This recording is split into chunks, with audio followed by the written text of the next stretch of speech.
I'm gonna invite you to my wedding with George. I'll make sure to show off our happiness to you. After a long marriage, George suddenly told me he wanted a divorce. I was confused, of course. I objected, but George was adamant. It seems like Kimberly wants to steal my husband and rub despair in my face. She told me with a smug tone filled with malice. Hit with the unbelievable news that my ex-best friend and ex-husband were marrying, I froze, flooded with all sorts of emotions. I'll go instead of Mom. I'll show him hell. To cheer me up, the children told me that they were going to the wedding on their own. My name is Susan Miller. I'm a 50-year-old housewife, and it'll be almost 30 years since I got married. I met George at the same company where I started working right after I graduated high school. George, 5 years older than me, was already highly valued by the company. Despite his youth, he was trusted by the company and was an elite candidate for section chief. I often supported George in my clerical role, and we gradually started to chat. We clicked because we were both serious and had similar interests, and it wasn't long before we got married. Then, as it wasn't unusual for women to leave their jobs after marriage at that time, and with George's encouragement, I became a housewife. Since then, I dedicated myself to making sure our family had a comfortable home life. I kept our house spick and span, studied to make delicious and nutritious meals, and strived to keep everyone healthy and happy. We had 2 kids, and as George and I raised them, our bond seemed to deepen. After some truly hectic parenting, our kids grew up to be wonderful people. Our daughter, Meg, landed a job in sales at a large corporation, and there's even talk of her going on business trips abroad. She speaks English, German, and French, which makes her a reassuring choice for international work. She's eager and loves to learn, so she seems happy at her job.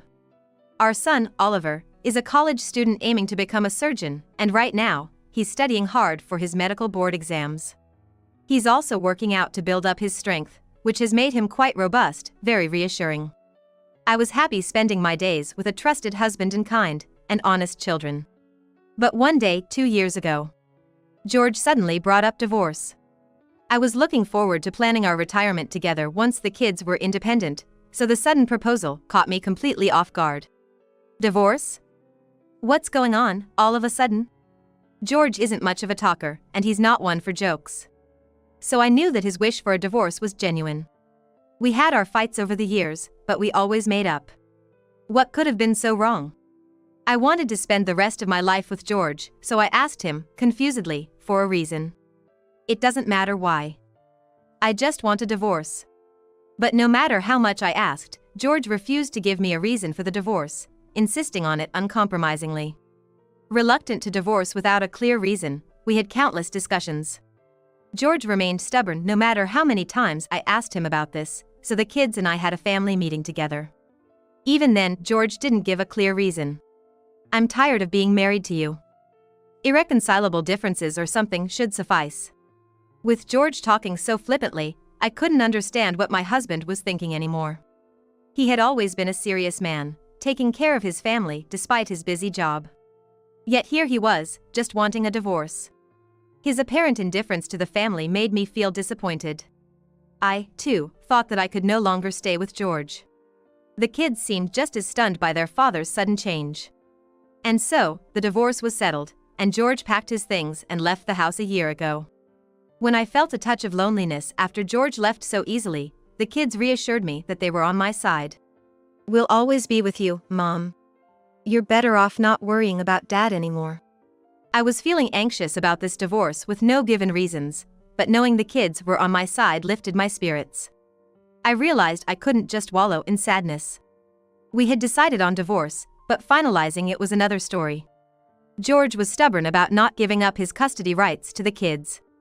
They're kind-hearted and smart. I guess no parent would want to let go, even George. But the kids are adults now. They can handle themselves and chose to be by my side, every time turning down George's attempts at claiming custody. Still, George persisted. I kept wondering, how long will this back and forth last? In the midst of it all, I bumped into Kimberly, my childhood buddy. We lived close by and hung out together almost all the way through high school. Having been the quiet and shy type, Kimberly was practically the only friend I had. She was known for her beauty, always the bright and sociable one, making her the darling of the school. I liked her a lot, proud to call her my best friend, expecting our bond would last forever.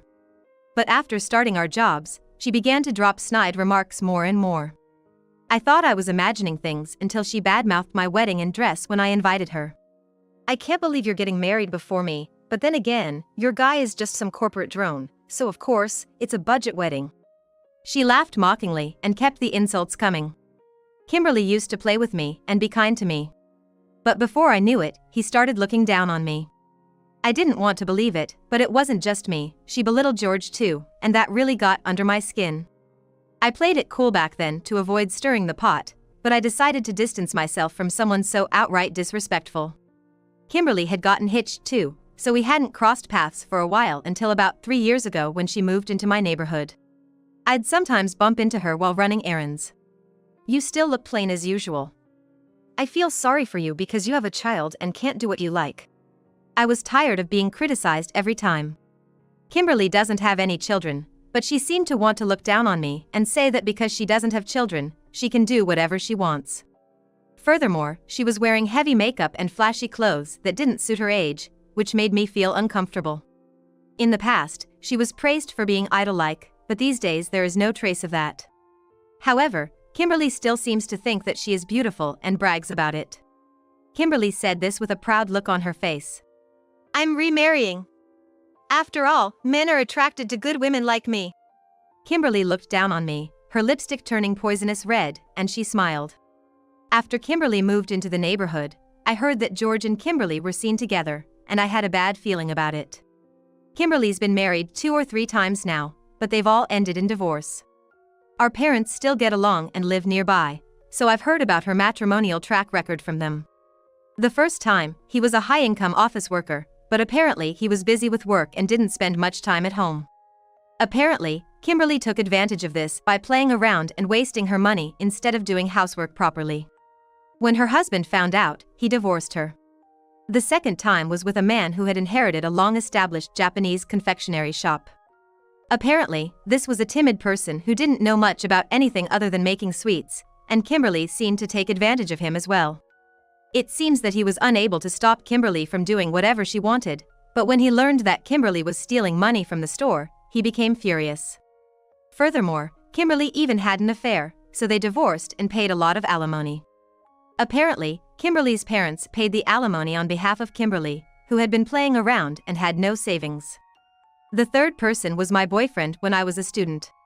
This man, who was the son of a landowner, was my first lover, but he dumped me, saying he had fallen in love with Kimberly.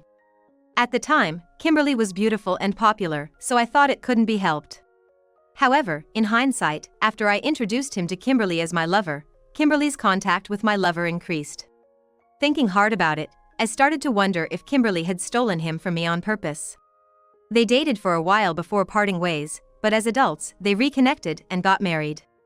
This person's family is rich, but they also farm with their family, making use of their large amount of land, and apparently they got into a fight with Kimberly, who didn't want to help with the farming.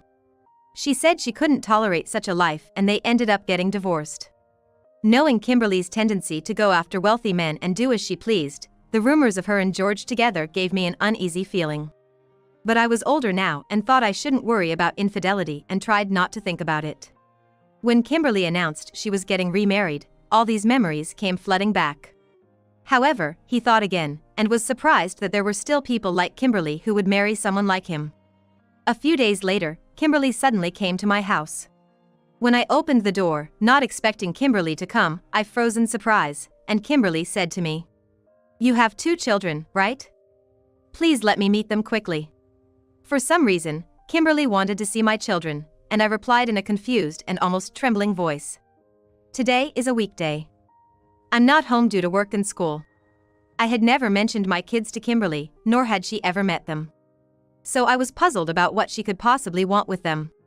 As I hesitated with my response, Kimberly looked disappointed but invited herself in anyway. Even though I stopped her, she started relaxing on the sofa, telling me to treat her well since she came all the way. She kept saying I should entertain her, and out of obligation, I just served some tea. Then Kimberly sat on the sofa, chatting away incessantly. She seemed thrilled about her latest marriage. Nearly all she talked about was singing praises of her new spouse. I just nodded along absent-mindedly, But as I listened to the details about her latest partner, something didn't sit right with me. He's the general manager of the same workplace, and he's very wealthy. He's very serious and usually has a big smile on his face, but when I talk to him, he seems happy. The details Kimberly shared about her workplace, her fiancé's position, and their stories matched almost exactly with those of George. Once I realized this, I couldn't stay calm inside. However, I knew if Kimberly saw me rattled, she'd likely gloat even more with snide remarks. I made a conscious effort to appear untroubled, graciously interacting with her until she had said her piece and left. And when Kimberly left and closed the front door, I staggered back into the living room from mental exhaustion and sat down in a chair to collapse. The sudden visit and the suspicion that George might be Kimberly's new husband filled me with all sorts of emotions, and I took a deep breath to calm myself down. Apart from some communication about custody matters coming through the kids' smartphones, my life carried on as usual until one day. Meg came home from work looking ashen and tense, holding a piece of mail in her hands. "What happened?" I asked, surprised at the unusual expression on Meg's face, who doesn't usually get upset. "Mom, I received something like this, and the contents are..." What she showed me was an invitation to a wedding. Written on the invitation was something unbelievable. It said that George and Kimberly were getting married. Meg seemed shocked. She hadn't expected our divorced father to remarry so soon. I felt a jolt too, despite my suspicions. Seeing both of their names there was startling. The atmosphere at home turned bizarre as Oliver came back and expressed disbelief upon seeing the invitation. We couldn't understand what they were thinking by sending us this invite. Just then, the home phone rang, and on the other end was Kimberly. "Did you get my wedding invitation? I thought I'd share our happiness with you." Then, she started boasting about how she met my husband. "Isn't it weird that someone like you would get a well-paid husband? Also, George realized that I'm a better woman than you." Kimberly only bragged and insulted me, then hung up on me. I was aware of Kimberly's bad personality, but I never expected her to go this far. Her malice towards me was unimaginable, leaving me in a state of shock. I was shocked because I didn't think that George was having an affair with Kimberly, but at the same time I was satisfied that George didn't say the reason for the divorce. Listening in on Kimberly's loud voice from the phone, my children became furious. They don't know much about Kimberly. I only briefly told them that since Kimberly moved in, we used to be best friends, but now we don't get along and our relationship has deteriorated. However, the abuse over the phone was not only abusive, but also had a hint of spite in its voice, so they were angry at Kimberly and comforted me. "That lady from earlier is out of line with common sense.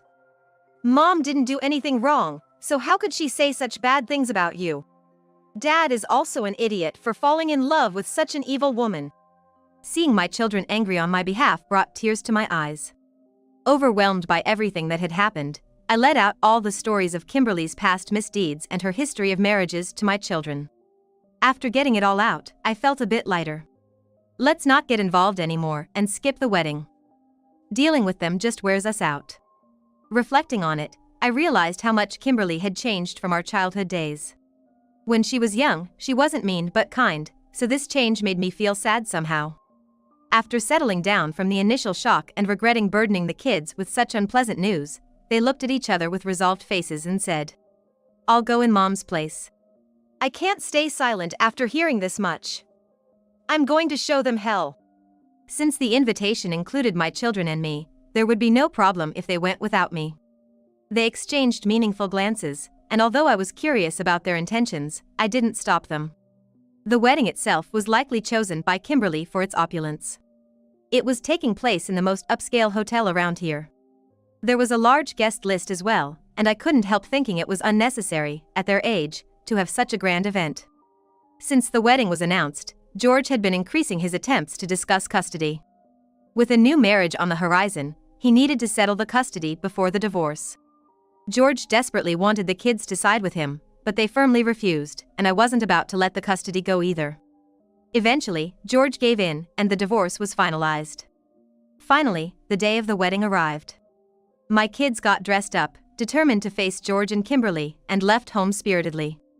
They returned a few hours later with satisfied smiles. "They went through hell so funny. It was their own fault," they said with satisfaction and showed me videos they'd taken at the wedding and telling me what had happened. It seemed that in the dressing room, Kimberly was overjoyed that they had attended. "I'm glad you could make it. You can call me Mom now, you know." It appeared that Kimberly was convinced she'd earned the motherhood role over these exceptional kids thanks to winning custody with George. Kimberly seemed happy as she tried to hug my kids, who subtly kept their distance. She was extremely friendly even though we had never met before. I don't know how she ever got married. I can understand why she got divorced. They said as if they were taken aback by Kimberly's attitude. Kimberly had been married but had no children, and it seemed her fear of not being able to have any as she aged had sent her into a panic. Furthermore, since my kids were both accomplished, she was especially happy, thinking of them as her own. In stark contrast to Kimberly, George appeared to be in a very sour mood. His face was stern, he was even less talkative than usual and seemed quite cold. They made only brief greetings before quickly leaving the room. At the ceremony and reception, Kimberly made an entrance in an off-the-shoulder princess-line dress. Even in the video, the dress was clearly too flamboyant and didn't suit her, confusing some of the guests. However, Kimberly seemed to be under the impression that she looked fabulous, bearing a confidently happy smile. I was taken aback by Kimberly's incongruous sense of style and values. It was quite off-putting for someone her age. Although there were many guests at the reception, including people from George's company, the atmosphere wasn't particularly celebratory. It seemed more complicated than cheerful. Only Kimberly seemed out of place, happily bustling about. Regardless, the wedding proceeded, and Kimberly stepped out at one point for a dress change. That's when my children decided to take action. First, Oliver went up on stage. With George looking puzzled and the crowd becoming uneasy, Oliver spoke out boldly. "Congrats on your wedding, Dad. I wasn't expecting such a lavish ceremony. Really impressive of you to pull it off." The crowd, initially puzzled, warmed up when my son congratulated his father. But the mood quickly froze over. The reason was that Oliver exposed how George had an affair with Kimberly, leading to sudden divorce announcements, and he revealed Kimberly's past misadventures. George stood up in shock, lending credibility to Oliver's words, and the crowd started murmuring even louder, unconcerned with the reactions around him. Oliver continued. He began explaining how Kimberly seduced George into the affair that led to their divorce. She had entered George's workplace as a part-timer, lied about still being close friends with me, and gained George's trust. Then she lied and told George that I was saying bad things about him. She said she showed me that I was bad-mouthing George and complaining about him on social media, but I don't use social media. Kimberly had created a fake account, posted derogatory comments about George to stir his suspicion, and eroded the trust he had in me. She also took advantage of a vulnerable George with her advances, successfully luring him away as part of her vindictive satisfaction. What targeted George was harassment against me.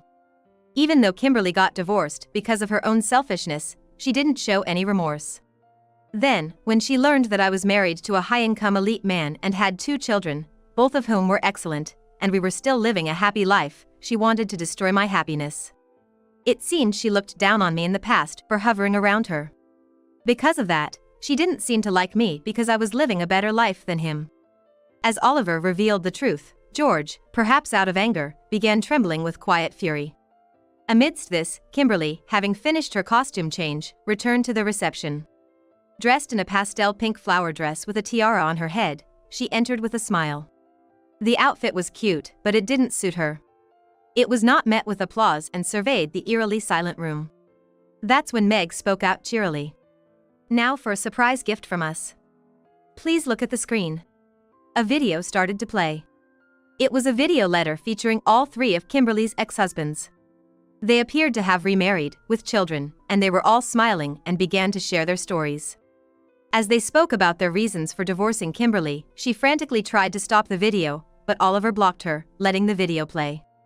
The first husband, the company employee, had remarried and now had 3 children. He had started his own business and become a CEO. He is now living in a luxurious house, and seems to be living like the rich man that Kimberly dreams of living. The second husband, the confectionery shop owner, had also remarried and had 3 children. With his new wife's help, the shop had grown and gained more fame. And now, they seem to have expanded to the 3rd store and are making a considerable profit. The son of a 3rd landowner also remarried and has 2 children. With the help of his second marriage partner, he started a company dealing with agriculture and land, which has now grown into a large corporation, and he seems to be working as its president. All three of them, after parting ways with Kimberly, remarried and found success with their new partners, leading happy lives. Kimberly couldn't stand the fact that all her ex-partners became wealthy and happy with children after separating from her. Frustrated, she clenches her fists, grits her teeth, and her eyes grow bloodshot. This is ridiculous. None of them had achieved such success when they were with me. Kimberly starts to lose control and becomes hysterical. At almost 60 years old, George can't have a better life than this. I also want to live in a big house and be the wife of a president. She continues to complain and argue with a furious George. So, you deceived me, huh? Because of you, my life has turned into a mess. You even said terrible things to Susan. George is filled with anger and regret for being deceived by Kimberly. Amidst their heated argument, Meg, in a loud voice, adds, "We have a special guest too. Please enter." An unfamiliar man enters the venue. Overwhelmed by the atmosphere, the man seems timid and enters while trembling. Surprisingly, this man is Kimberly's current boyfriend. Not only she stole my father, but she also cheated on him. It's unbelievable, right? Meg exposes Kimberly's infidelity, and shocked, the man ignores Kimberly's calls and rushes out of the venue. The guests are appalled, and due to Kimberly and George's fight, the wedding is cancelled. I won't marry you. I'll sue you for the wedding expenses and compensation. I can't pay such a huge amount. Don't abandon me. George demands compensation from Kimberly, and with no money, Kimberly clings to George. Witnessing the scene, the children decide to leave, but George, struggling to free himself from Kimberly's grasp, tells me that he wants to apologize. I accused you without reason and said terrible things. It's not enough to apologize, but at least I want to apologize to Susan. With a face filled with regret, George desperately expresses his feelings. Seeing their father in such a state, the children also have their own thoughts.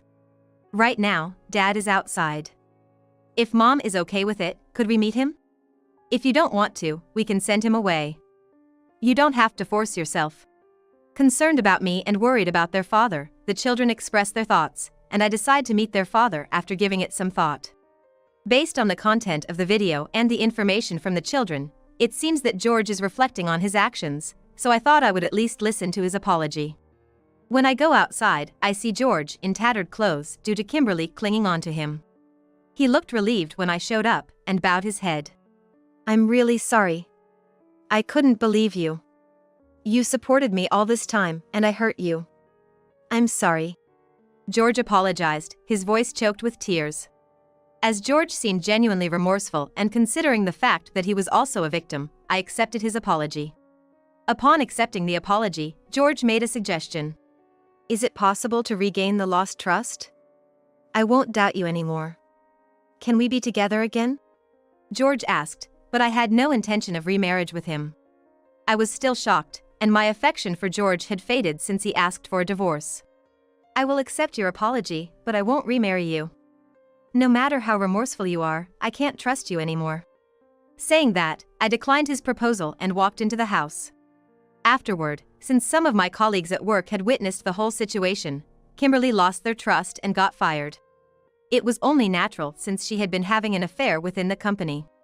After losing her job, Kimberly is apparently working part-time at another place to repay the compensation money. However, due to her lack of skill and being hysterical, she is being avoided by people. She tried to get people to help her by pretending to be someone she was not, but they told her she was disgusting, and she became even more disliked by people. Kimberly, who believed she was beautiful even in her 50s, finally began to see reality. As for George, he was initially up for a promotion, but it was cancelled, and he ended up getting demoted. However, he is still paying child support until Oliver graduates despite his reduced income. Although I feel sorry for George, thinking that none of this would have happened if it weren't for Kimberly, I can't help but hope he won't be deceived again in the future. As for myself, I am living peacefully with my children. I am encouraged by the fact that they cheerfully tell me that they will provide for me, although I do not want to be a nuisance to my children in my old age. While expressing gratitude to my caring children, I hope to continue living in peace without any disturbances like this incident.